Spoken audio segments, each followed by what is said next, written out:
Desperate to flee the civil war at home, Syrian refugees in ever greater numbers are risking the perilous journey from North Africa to the Italian island of Lampedusa.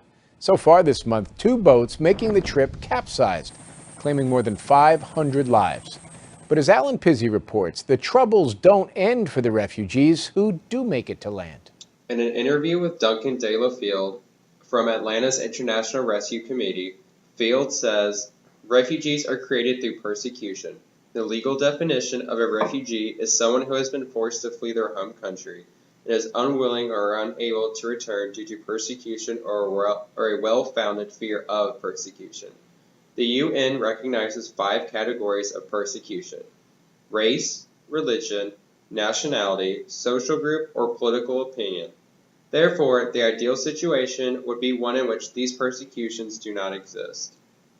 The United Nations came together in 1951 and drafted the Convention Relating to the Status of Refugees, outlining the legal mandate of the United Nations High Commission on Human Rights and the rights and the responsibilities of refugees.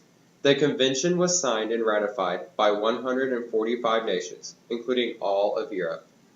The document enumerates the rights entitled to the refugees by the host nation: non-discrimination based on race, gender, or religion, shelter, food, water, freedom of religion and religious education, and access to courts. Refugees must then abide by their host nation's customs, laws, and regulations, as well as waiting up to 3 years before entering the labor market. A person is deemed to be a refugee after they are approved by a host nation through an application process, and are then awarded the aforementioned rights. Those waiting to get approved are called political asylum seekers, and they are not considered to possess any rights from the host nation until they are proved to be a refugee. Therefore, many political asylum seekers arrive in the European Union to infested living conditions and lack of sustenance. In 2003, the European Union attempted to improve its asylum-seeking process by adopting a series of measures called the Common European Asylum System. It was a futile effort to coordinate criteria, procedures, and legalities of the asylum-seeking process among all of the EU nations. A few main policies that have exacerbated the abuse of political asylum seekers originated from this system.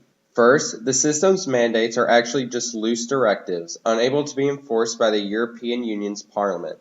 Second, a political asylum seeker must apply for asylum in the first European nation they arrive in, thus placing most of the responsibilities on border nations like Greece and Italy.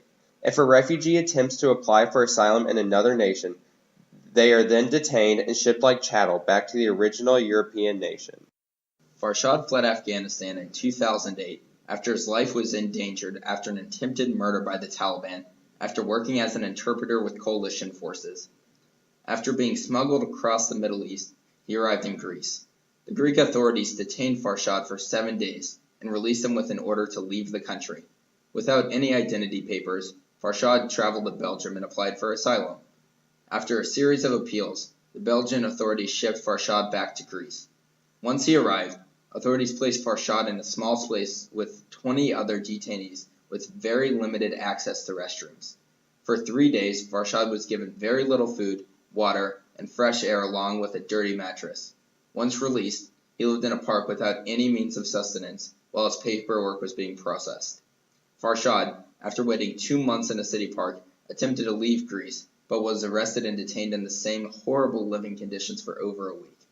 Farshad, while waiting for a verdict on his status as a refugee, endured horrible living conditions and unnecessary detention. The grief is still raw.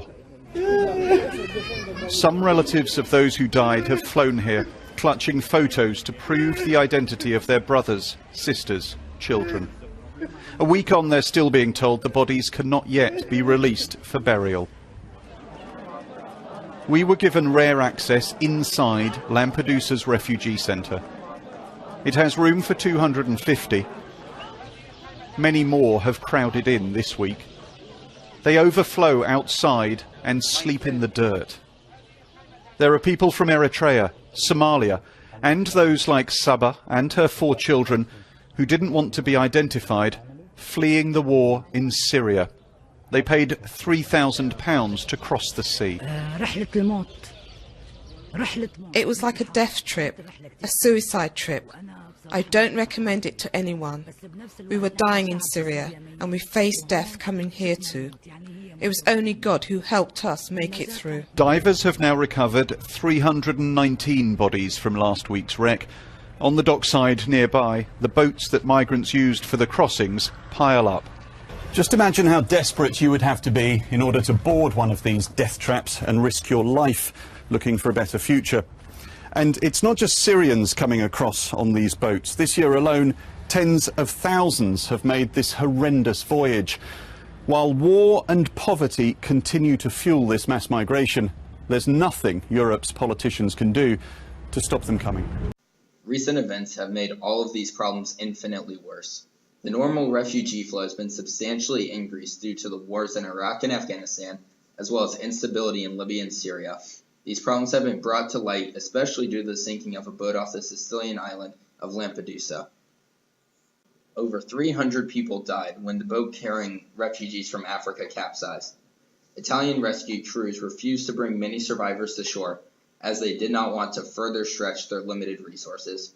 European countries are attempting to shut off their borders to prevent crises such as these from occurring by discouraging refugees from seeking out their countries in the first place. A failure of policy cooperation and sufficient protections for refugees are making the crisis worse and worse by the day.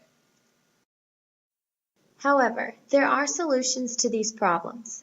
As of now, there ceases to be a consistent system that protects the rights of refugees and asylum seekers throughout the international realm. Policy varies from country to country, and despite all attempts at creating a unified and succinct asylum system, implementation and development has failed. As the previously stated statistics demonstrate, this is an issue that desperately needs attention as it is linked to life and death. Our team hopes to spur advocacy internationally while creating a consistent policy initiative that clearly defines the political rights of refugees and is ratified by all countries. Success is rooted in deep political support as well as monetary support. Multilateralism must breed an environment of cooperation amongst countries. Gil Lochner is a visiting professor at the Refugee Center of the University of Oxford. He says, "The global refugee problem is not a humanitarian problem requiring charity, but a political problem requiring political solutions." As the situation currently exists, few non-governmental organizations are overseeing the problem.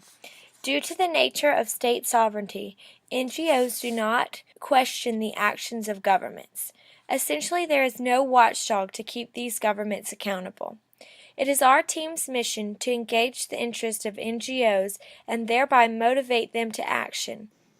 In an interview with Duncan De La Field, a coordinator from Atlanta's International Rescue Committee, Field said, "Watchdog and NGOs can either bring carrot or stick attention to those involved in situations of persecution, or they can provide relief and support to those affected.